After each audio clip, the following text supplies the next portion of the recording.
it usually takes a credit card to book an airline ticket.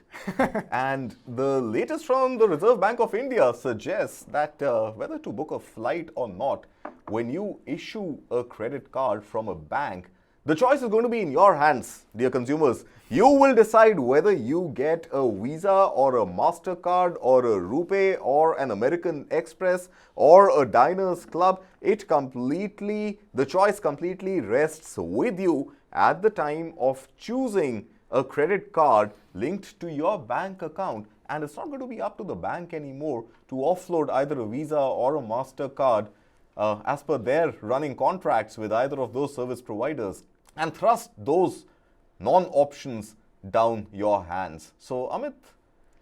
Yeah, the choice is shifted by the RBI from the banks to the consumer. The banks still have till the 4th of August to give feedback.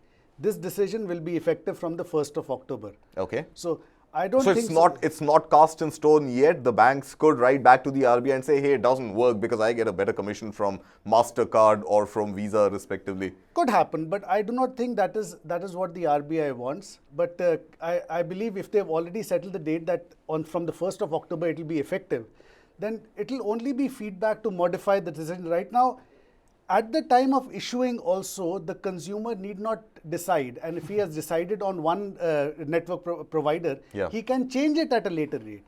So, I see. Yes. Okay, so you may have an existing, let's say, HDFC MasterCard and then credit at a later date, at a if later you date, choose you could change it to Visa? You can. So that is the report we are getting right now. So there will be feedback probably till the 4th of August on these issues, that how much of choice do we give to the consumer? Oh, lovely. So, Krishna, it happened with me once. I was traveling to Africa, a small country called Gabon. Yes. And I only had one little MasterCard, HDFC MasterCard on me.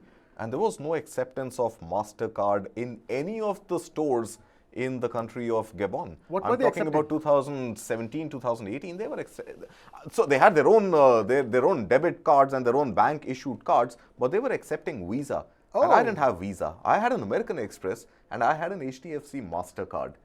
I didn't have a choice. Of course, I had a choice to take the American Express. It had great reward points. Not advocating it, just stating it out there, not advocating. It offered good reward points at a time when Kingfisher used to fly and at a time when those points from American Express could be redeemed for free tickets on Kingfisher. Kingfisher went down, never mind. Or great lounge access. And great lounge access. But I was stuck with a MasterCard for a span of 3 weeks. No Visa, and hence no digital payments. What does this really mean now, this choice in the hands of consumers? What does this really mean for us? I know when I came across this story, it was interesting because initially, the way to go about this, initially the customers have a choice to choose what kind of card they get. You want to get a credit card, you get a credit card. You want to get a debit card, you get a debit card. Debit card is default, right? You open a bank account, you get a debit card which can be used in ATMs. Exactly. But again, the debit card could also be either a Visa or a MasterCard, right? Yes, exactly. And now the new rule means it's not just for credit cards. It's credit cards, debit cards, prepaid cards, forex cards, any card that you get from a bank. You can choose the service provider. It could be a MasterCard or a Visa or a RuPay. The choice for the first time in the history of cards in India has been given to the customer. So the funny way of looking at it is that first you could choose the nature of the card. You want a credit card, you get a credit card. You want a debit card, you get a debit card. You want a forex card or a forex card. Now you can decide the network on which your card is. That's what it essentially does. Takes it further to the customer. Customer is king being the logic over here. And it's exactly for the kind of situations that you're talking about over there that you faced in Gabon. Yeah, but let's come back home. I mean, Gabon was a very different example. It just struck me the moment, this news came out this morning. But not too many people would be traveling to Gabon, I'm assuming, from India. My point is, in India, you go to any store, I think Visa and MasterCard are pretty much homogeneous products. What difference does it make to your life or my life if I have a Visa versus a MasterCard? My question, I think, not my question, my sense is that I think this entire rule is to ensure that people choose RuPay. Yes. I think this entire process is to throw it open and tell the people, you know what, you have the choice. And then, if you're nationalistic enough, if you're patriotic enough, choose RuPay. It's our service. And RuPay is now being extended abroad as well. If you go to Singapore and Dubai, you have RuPay, cards are being accepted. But they are not yet universal. Absolutely not. They're The not point- yet universal. the point is I'm that- hoping someday they would be. It would be accepted at par with a Visa or a MasterCard. Right. But RuPay still seems to be an exclusive club. Not exclusive when you talk about Diners Club or American Express. Exclusive to India, Indian-ness and the Indian subcontinent, more or less. What if more people subscribe to that eventually? We wouldn't know. The question, I think RBI is asking that question. I think this entire move is asking that question. Visa and MasterCard are homogeneous, means nothing. You can choose Visa, means nothing. You can choose MasterCard, means nothing. Wherever Visa is accepted, MasterCard is accepted. But what if you want RuPay? What if you trust RuPay more? What if you're proud of having a RuPay? What if you want to have a RuPay card when you're traveling abroad and want to tell people that, hey, listen, I'm not on Visa or MasterCard, I'm Indian, I have RuPay. I'm not saying that that's going to happen. My point is that I think this is a gambit. I think this is to make the consumers think as to what this means even. What does, you have a bank account, what is this Visa thing in your card? What is this MasterCard thing in your card? How does it make a difference to your life? What if it was a RuPay?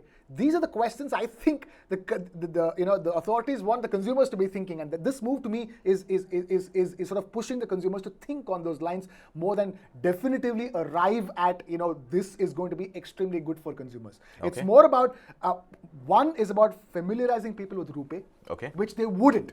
Right? You go get a card, a debit card or whatever, it automatically comes out as a Visa card or a MasterCard. And you're just happy that you got a card in quick time from the time of opening the account or asking for a credit card. You just get the card and you can use it. It's accepted everywhere. That's all that you give a damn about.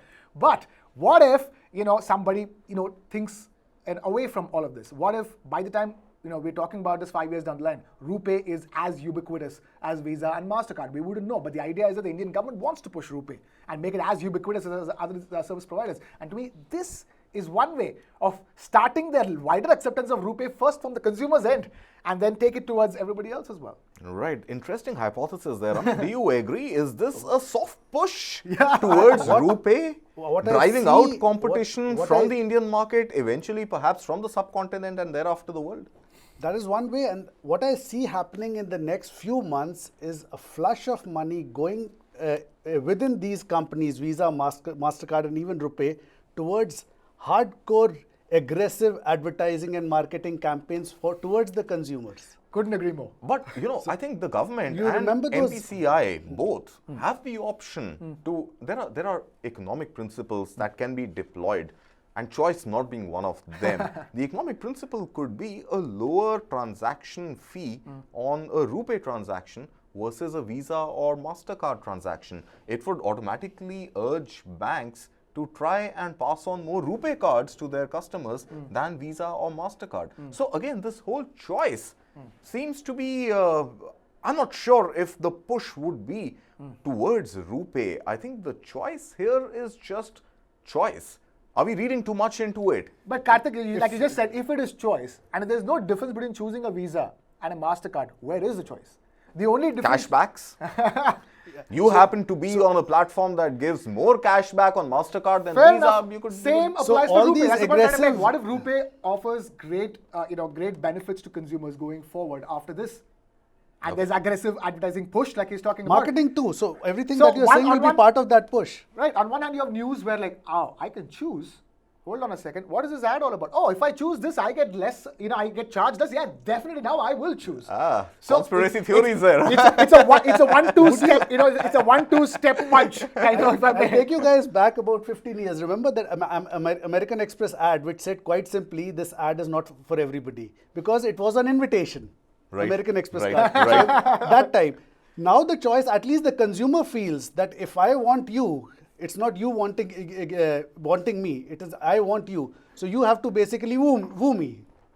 So All that's right. where it has all shifted All to. right. Like you said, more cashbacks. aggressive marketing from the likes of RuPay, Visa, MasterCard, MasterCard, American Express, Diners. Diners Club, and what have you. I think the option now opens up squarely for the consumer to choose on the basis of the communication by these local and global giants on wooing the customer onto their platform through, of course, the intermediary banks. But interestingly, credit cards have also been in discussion from the perspective of TCS, tax collected at source, anytime you swipe a credit card abroad internationally. Of course, those rules apparently didn't have too many legs, firm legs to stand on, and hence have been in the ambit of one change to another, lowering of rates, the threshold being revised to 7 lakh rupees, etc.